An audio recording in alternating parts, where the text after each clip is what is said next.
Bienvenue à une autre édition de Mission 30. Je vous rappelle que Mission 30, ce sont des web diffusions de formation biblique d'environ de 30 minutes. Et nous allons débuter une mini-série sur les préceptes issus de l'enseignement de Jésus-Christ, bien entendu inspiré du livre de Matthieu, Matthieu chapitre 6. Donc nous allons un peu plus tard lire quelques versets reliés avec notre sujet. Et le sujet que nous allons aborder est la prière et l'étude portera sur la prière modèle de Jésus-Christ. La prière modèle de Jésus-Christ. Dans un premier temps, je vous ai parlé de préceptes.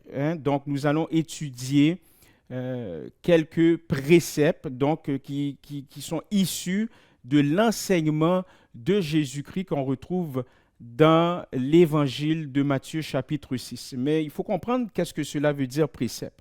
Dans un premier temps, lorsque vous pensez au mot précepte, c'est un principe. Donc, lorsque vous pensez à précepte, vous pensez à un principe. Donc, c'est un principe destiné surtout comme une règle générale d'action communiquée généralement par le biais de l'enseignement. Donc, lorsque vous pensez à précepte, vous pouvez penser à leçon, vous pouvez penser à enseignement. Donc, en d'autres mots, nous allons étudier au moins un enseignement issu de l'évangile de Matthieu au chapitre 6, bien entendu, l'enseignement sur Jésus-Christ. Donc, notre texte principal sera basé de l'évangile de Matthieu, chapitre 6, les versets 5 à 13. Je lis pour vous. Lorsque vous priez, ne soyez pas comme les hypocrites qui aiment à prier debout dans les synagogues et au coin des rues pour être vus des hommes. Je vous le dis en vérité, ils reçoivent leur récompense. Mais quand tu pries, entre dans ta chambre, ferme ta porte et prie ton Père qui est là dans le lieu secret. Et ton Père qui voit dans le lieu secret te le rendra.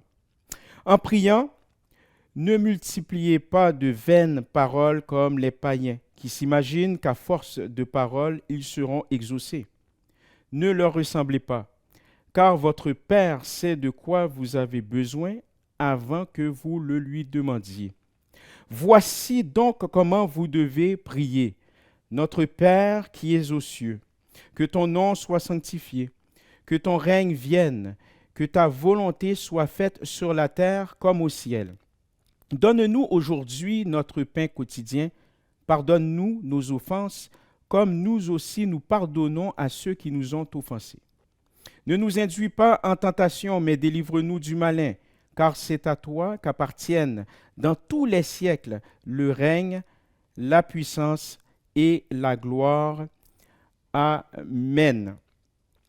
Donc, tout au long du chapitre 6, toujours dans l'évangile de Matthieu, Jésus-Christ prend le temps d'enseigner. Il enseigne. Et dans son enseignement, il va souligner quelques principes, notamment des principes concernant les actes de charité, concernant le jeûne et en particulier la prière. Maintenant, il faut se poser cette question. Si Jésus encourage ses disciples par le biais de la prédication, parce qu'il est en train d'enseigner, mais il prêche pendant qu'il enseigne.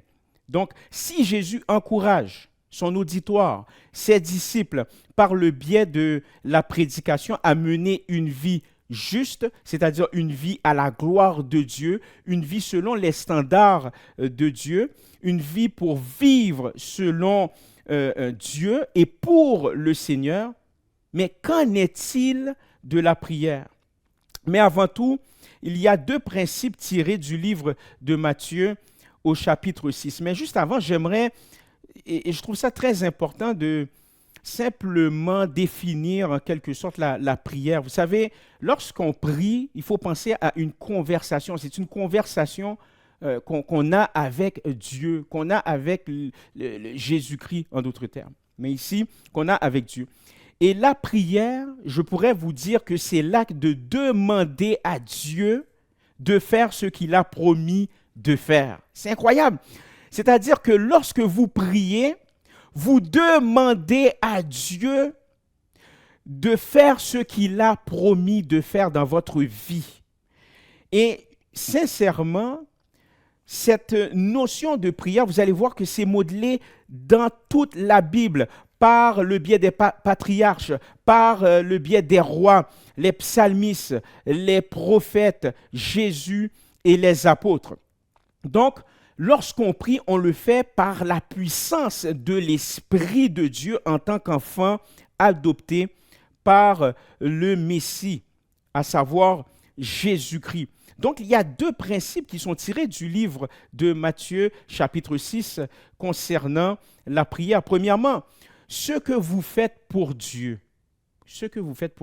faites-le en secret. Ne faites pas ça pour des applaudissements publics. Et le principal motif des disciples, le principal motif des enfants de Dieu, des croyants, des chrétiens, c'est de faire la volonté de leur Père, de notre Père. Parce que le Père nous aime. Le Père aime ses enfants. Vous allez le voir au chapitre 6, le verset 4. Et si notre motivation est simplement d'être vu par les autres, eh bien, Jésus va souligner ceci. C'est toute la récompense. C'est toute la récompense que nous obtiendrons. Alors, on ne doit pas attirer l'attention sur nous lorsqu'on va prier. Ce n'est pas le but là, d'attirer l'attention sur nous. Mais c'est de cultiver notre communion, c'est de cultiver notre relation avec Dieu par le biais de la prière, entre autres. Et toujours est-il que Jésus-Christ va aussi noter des bénéfices secondaires qui sont en fait des récompenses. C'est des récompenses qui émanent d'en haut, c'est des récompenses qui viennent de Dieu. Et ce que nous faisons en secret selon la volonté de Dieu, eh bien, Dieu va nous récompenser ouvertement. Le deuxième principe aussi qu'on constate, eh bien, lorsque nous prions, nous ne devons pas utiliser de vaines paroles, c'est-à-dire des paroles qui ne servent à rien ou bien des répétitions ou beaucoup de mots en pensant que on va forcer Dieu, on va forcer Dieu à répondre à notre prière. Vous le voyez principalement au verset 7. Pourquoi? Parce que le Père, c'est-à-dire Dieu le Créateur, le Père sait ce dont nous avons besoin avant même que nous le demandions. Dieu est un Père aimant qui répond aux demandes de ses enfants. Il répond aux demandes de ses enfants. Et dans la prière, on exprime notre gratitude. Dans la prière, eh bien, on partage nos préoccupations également. On va partager nos préoccupations, on va partager nos soucis et on formule des demandes aussi. Alors, lorsque vous êtes dans une posture de converser avec Dieu, lorsque vous êtes dans une posture de prier, c'est une conversation spirituelle que vous avez avec Dieu, eh bien, demandez simplement. Soyez simple, tout simplement. Soyez direct également, pas obligé de faire le tour là, de tout le jardin. Là. Soyez direct et surtout, soyez sincère lorsque vous communiquez avec Dieu. Maintenant, sachant cela, on doit se poser cette fameuse question. Comment les chrétiens devraient-ils prier? Comment devons-nous prier? Eh bien, le modèle que Jésus nous a laissé, la prière modèle que Jésus-Christ nous donne et donne à ses disciples dans le chapitre qu'on vient de lire, eh bien, c'est comme un modèle à utiliser. Ça peut être en privé, mais également d'ordre public, puisque Jésus-Christ a formulé dans sa prière « Notre Père », donc c'est au nous, donc publiquement. Et j'aimerais vous dire ceci, ne voyez pas ce modèle comme une formule magique, en pensant que hey, si je respecte à la lettre hein, si je respecte à la lettre le modèle de Jésus-Christ, eh bien forcément que mes prières seront exaucées. Mais aussi l'inverse, il faut faire attention aussi. Oh, si je ne respecte pas le modèle, si je ne suis pas le modèle, eh bien je ne suis dans rien de bon. Donc on se met un stress là. C'est pas comme ça qu'il faut le voir. Au contraire, il faut voir ce modèle comme une solution. Il faut le voir comme une solution. Ce modèle-là, c'est une solution afin que nos prières soient simples, afin que nos prières soient efficaces. Et lorsque vous voyez ce modèle comme une solution, comme un outil pour vous aider à prier, eh bien cela va éviter des phrases inutilement répétitives ou ostentatoires. On constate aussi dans le modèle de prière de Jésus-Christ que la prière a deux sections principales. La prière a deux sections principales, notamment le chapitre 6, les versets 9 à 10 et également les versets 11 à 13, toujours dans le chapitre 6, bien entendu. Et chaque section contient 3 requêtes. Chaque section contient 3 requêtes. Les premières doléances, c'est-à-dire les premières requêtes de prière, se concentrent sur le Père. Et la deuxième série de 3 doléances se concentre sur nous, nous les chrétiens, nous les enfants de Dieu. Et dans le nous, la prière se termine par une doxologie. Okay, je vais vous le relire au verset 13.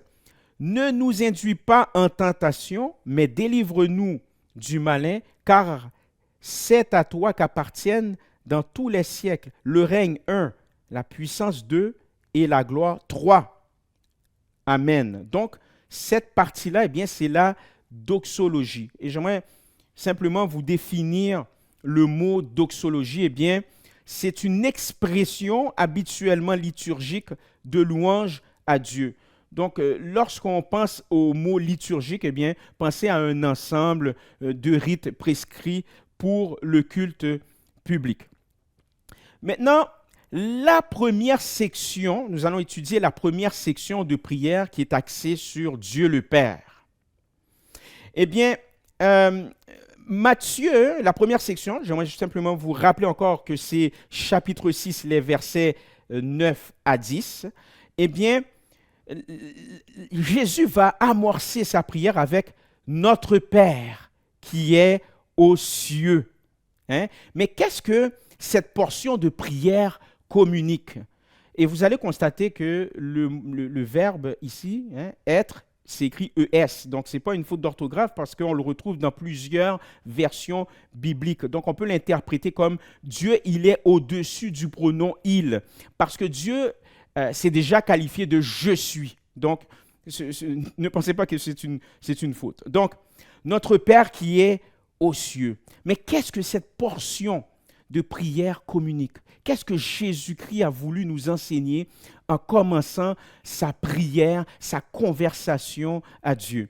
Eh bien, Jésus-Christ nous rappelle que lorsque nous sommes chrétiens, lorsque nous prions, eh bien, nous nous adressons à notre Père. Les chrétiens s'adressent à leur Père céleste, à savoir le Dieu créateur. Ainsi donc, nous sommes ses enfants. C'est incroyable. Dieu nous qualifie comme étant ses enfants. Cela veut dire que nous sommes dans sa famille. Et le Père dont nous reconnaissons a une autorité, on le voit ici, il a une autorité et exerce sa puissance sur toute la création. Donc, notre Père qui est aux cieux communique sa grandeur. Notre Père qui est aux cieux communique également l'immensité de Dieu. Maintenant, nous voyons également que ton nom soit sanctifié. Eh bien, cela communique que la prière doit continuer par l'acte d'adoration. Donc, on débute à s'adresser à Dieu parce qu'on prie le Seigneur, on a une conversation spirituelle à Dieu. Et dans cette conversation spirituelle que nous avons avec notre Père céleste, eh bien, cela doit continuer dans un esprit d'adoration.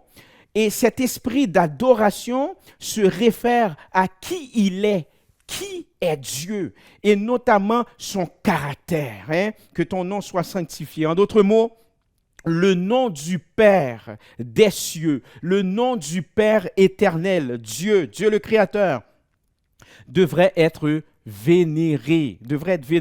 Et ça exprime également sa sainteté. C'est-à-dire que Dieu le Père, Dieu le Créateur, sainteté, il est saint, cela veut dire qu'il est mis à part, il est saint, il n'y a pas l'ombre d'imperfection en lui.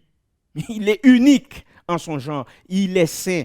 Hein, que ton nom soit sanctifié. Verset 10. Que ton règne vienne. Jésus, lorsqu'il s'adresse à ses disciples, et bien entendu, c'est pour nous également, étant donné que c'est un modèle de prière, eh bien, Jésus appelle ses disciples, Jésus appelle les enfants de Dieu, les chrétiens, à prier pour que le règne du Seigneur Jésus-Christ s'établisse. Pourquoi? Parce que dans son règne, il a tout pouvoir. Et son pouvoir, c'est pour l'éternité. Ce n'est pas un mandat de 4 ans. Ce n'est pas un pseudo-mandat de 6 ans. C'est un mandat pour toute l'éternité. Il a le pouvoir pour toute l'éternité. Je vous dirais ça aussi. Il est le pouvoir. Bon, Dieu, il est le pouvoir. Il est l'incarnation du pouvoir. Il est l'autorité absolue. Et dans ton règne vienne, vous allez voir qu'il y a 2 dimensions. Il y a 2 dimensions dans le règne de Jésus-Christ. Dans le règne de Dieu, il y a 2 dimensions. Premièrement, il règne spirituellement sur la vie des chrétiens, sur notre vie. Ça, c'est la première dimension. Donc, lorsqu'on dit que ton règne vienne, eh bien, on appelle Christ à régner sur nos vies respectives. On appelle Christ à régner sur tous les aspects de notre vie. Il règne sur notre vie. Et la deuxième dimension du règne de Jésus, c'est-à-dire qu'on souhaite, on aspire à son retour physique sur terre. C'est-à-dire que lorsqu'il retournera, eh bien, Jésus viendra établir son règne sur la terre pour toujours. Et il y a aussi une autre façon de le voir aussi, ça c'est principalement ça, c'est-à-dire que Christ règne sur nous, sur nos vies, il règne sur les chrétiens, il y a aussi le règne futur aussi, également, mais aussi lorsqu'on déclare que ton règne vienne, eh bien, c'est-à-dire que tous les pseudo-sauveurs qui veulent régner dans nos vies, quand je dis les pseudo-sauveurs, je parle en termes de choses qui prennent la place de Jésus dans nos vies. Hein? Il y a des choses qui prennent la place de Jésus dans nos vies. Donc, on déclare que toutes ces choses doivent être éradiquées. Parce que c'est seulement Jésus-Christ qui doit régner sur nos vies. Que ta volonté soit faite sur la terre comme au ciel. Ok, c'est bien beau de dire Dieu règne dans ma vie. Ok, c'est beau. Ok, je comprends ça. Ok. Mais si Dieu règne réellement, hein, si Dieu règne réellement dans nos vies, dans la vie des chrétiens, c'est-à-dire que sa volonté divine doit être faite dans notre vie terrestre. Ah oui, sa volonté divine doit s'exercer dans notre vie terrestre. Je vous rappelle également que la volonté de Dieu signifie ce que Dieu veut. Ce que Dieu veut en son temps et comment il exercera sa volonté dans la vie de tous et chacun, bien entendu des chrétiens. Eh bien, ceci résume le résultat de la première partie. Ainsi, la première section de prière contient 3 requêtes concernant le Père. Hein, ça se concentre sur le Père. Notre Père qui es aux cieux, que ton nom soit sanctifié. 1. Que ton règne vienne d'eux et que ta volonté soit faite sur la terre comme au ciel. 3. Maintenant, la deuxième section de prière est axée sur les besoins, hein, des chrétiens. Donc, les besoins sur les chrétiens. Hein, c'est les besoins des chrétiens, mais c'est sur les chrétiens. Donc, c'est axé, la première partie, c'est axé sur le Père. Maintenant, c'est sur les chrétiens. Hein, à partir des versets 11 à 13. Donne-nous aujourd'hui notre pain quotidien. Eh bien, cela signifie que nous demandons au Père de subvenir à nos besoins physiques. Et il n'y a rien de mal à lui demander cela. Hein. C'est parce que certaines fois, j'entends certains enseignements qui nous disent non, il faut absolument prier puis adorer le Seigneur, etc.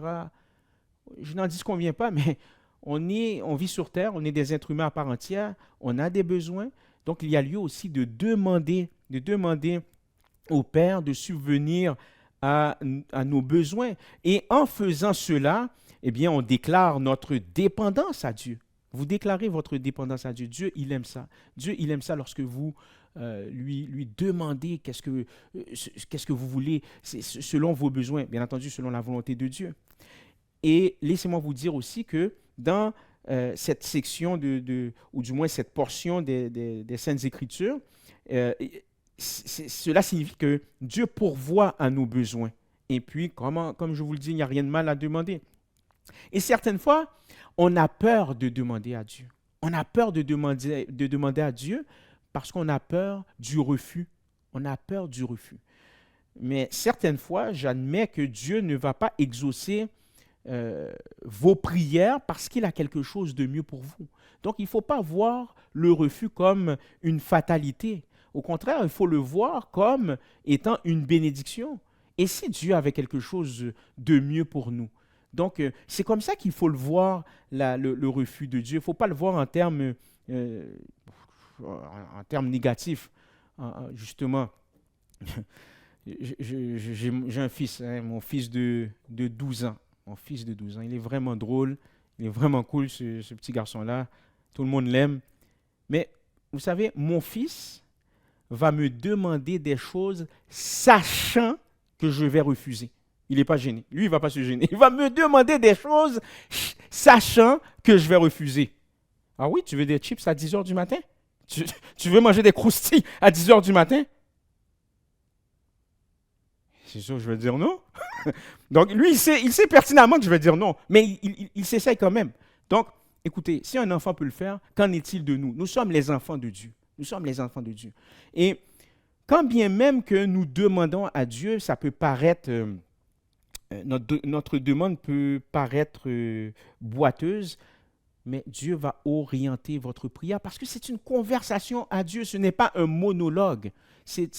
Vous ne parlez pas tout seul. Dieu est en dedans de vous.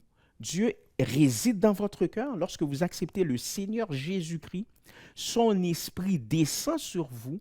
Dieu, il est dans votre cœur. Donc, c'est une conversation que vous avez avec Dieu et Dieu veut vous entendre tout simplement. Et si votre prière, certaines fois, semble ne pas faire du sens, ne vous inquiétez pas, c'est une conversation à Dieu. Dieu va simplement orienter votre demande. Pardonne-nous nos offenses, comme nous aussi nous pardonnons à ceux qui nous ont offensés. Eh bien, de la même manière que Dieu, notre Père, nous pardonne, eh bien, en tant que pardonnés, nous devons pardonner à ceux qui nous ont fait du mal. Non seulement nous devrions pardonner, mais on doit aussi prier pour la réconciliation parce que Dieu, il est la réconciliation. Il a établi la réconciliation par le biais de son Fils unique, à savoir Jésus-Christ. Nous sommes réconciliés avec Dieu. Nous avons accès à lui. Nous pouvons communiquer avec lui. Et ça, c'est par le biais du ministère de réconciliation que Dieu a établi. Ainsi donc, il en va de même pour nous. Il y a lieu aussi de prier pour la réconciliation. Ne nous induis pas en tentation, mais délivre-nous du malin. J'aimerais vous dire ceci. Dieu ne tente personne. Dieu ne tente personne. C'est Satan qui nous tente. C'est Satan qui essaye de nous faire chuter, qui essaye de faire chuter les chrétiens. Donc, en d'autres mots, lorsque Jésus, dans sa prière, va formuler « Ne nous induis pas en tentation, mais délivre-nous du malin », il faut le voir ainsi. Jésus essaie de communiquer quelque chose. Il dit « Demandons à Dieu de nous garder de toute tentation. » Demandons à Dieu de nous garder de toute tentation. Ainsi donc, c'est le résultat de la deuxième partie. Alors, la deuxième partie contient également 3 requêtes concernant les chrétiens. Concernant les chrétiens, c'est sur les chrétiens, c'est focalisé sur les chrétiens. Donne-nous aujourd'hui notre pain quotidien. 1. Pardonne-nous nos offenses, c'est nous, nos offenses, comme nous aussi, nous pardonnons à ceux qui nous ont offensés. 2. Et ne nous induis pas en tentation, mais délivre-nous du malin. 3. Donc, on remarque 3 requêtes.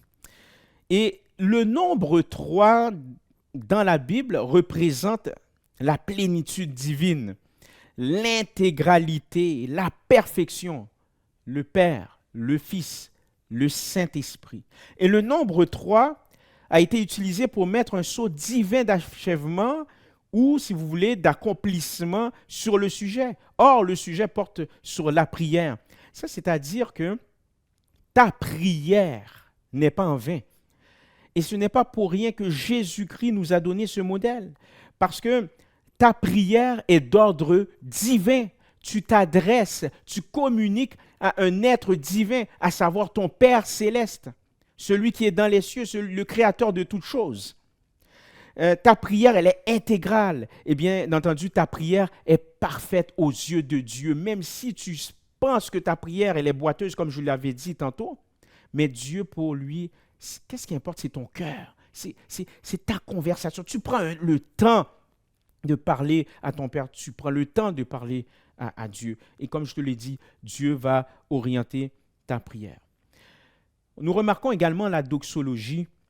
Car c'est à toi qu'appartiennent dans tous les siècles le règne, la puissance et la gloire. Amen. J'aimerais vous dire ceci. Cette phrase, le verset 13, est omise dans quelques versions bibliques, mais à mon humble avis, elle a toute son importance. Parce que cette phrase communique que on doit respecter Dieu. Cette phrase communique la plénitude de Dieu, la toute-puissance de Dieu.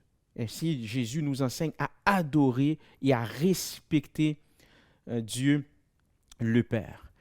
Donc, en souhaitant que vous sachiez que votre Dieu, votre Père, notre Dieu, notre Père céleste est attentif à nos prières. Ne pensez pas qu'il n'est pas attentif. Il est attentif à nos prières, car nous sommes considérés comme étant ses enfants. Soyez encouragés et à la prochaine.